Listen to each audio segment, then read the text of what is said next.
The Batman has put the goth back in Gotham and gave us the most self-aware Jeffrey Wright pretty much just impersonating himself for 3 hours. While Kristen Stewart is out being nominated for Oscars, Robert Pattinson gives us one of the best takes on the Caped Crusader, and if you think that we have seen too many adaptations of the Batman, Matt Reeves proves that we can take at least one more. I'm not the first to point out that this movie follows a lot of similar tones with movies like Seven and Zodiac being this buddy detective movie between the Batman and James Gordon, and their dynamic in this movie is one that we've never seen in live action film before. So now we have a Joker movie mimicking Scorsese and a Batman movie paying tribute to Fincher. I cannot wait to see what other director styles we see in future DC movies. This is a comic book film that wants to be seen as art, and I appreciate how intentional it is with it. The effort they put into the cinematography, the score, and practical effects, it really feels like a dying art with other comic book movies, but this movie does it right. It manages to be so intentional with its lighting, GoPro camera style, and overall dark and brutal tone. I cannot stop thinking of one specific scene where the only lighting we see is the gunshots going off in a dark hallway as Batman fights so many people. The score is very emo, like the rest of the aesthetic in this movie, and it pays a lot of tribute to grunge, specifically Nirvana. The song Something in the Way is played twice during this film, and the main theme in the score when Batman's on screen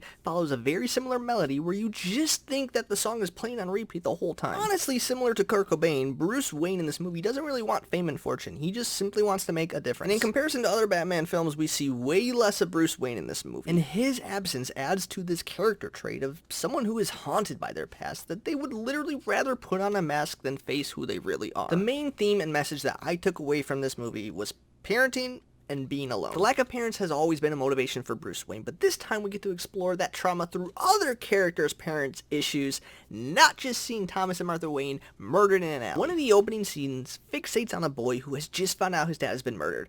Catwoman's character arc revolves around the temptation of retaliation against her abusive father, and the Riddler is portrayed as an orphan with no friends who finds a community of people who will accept him. A lot of people may have complaints on one of the end scenes and the character that it sets up for possible future movies, but I don't necessarily see it as a bad thing. The Reddit mod Riddler, who only found friends and followers on the dark web, was alone until this moment, and the introduction of the Joker shows that he does have at least one friend. And to be honest, this makes the ending of the movie even darker, knowing that Gotham just has a lot of these side characters locked up in Arkham. If I did have one complaint about this movie that didn't revolve around the runtime, it would probably be the third, or what I would consider a fourth act, because I really think the movie could have ended 20 minutes earlier and the story would have been complete. It all revolves around the Riddler's plan. Up until the Riddler getting arrested, everything seemed so set in motion to set up the Batman to be a possible accomplice in his mission. It sort of felt like The Dark Knight all over again, with Joker being arrested and having a bigger reason to do so, except the Riddler didn't really have any reason to do this. Now don't get me wrong, the final set piece with the flood in the stadium,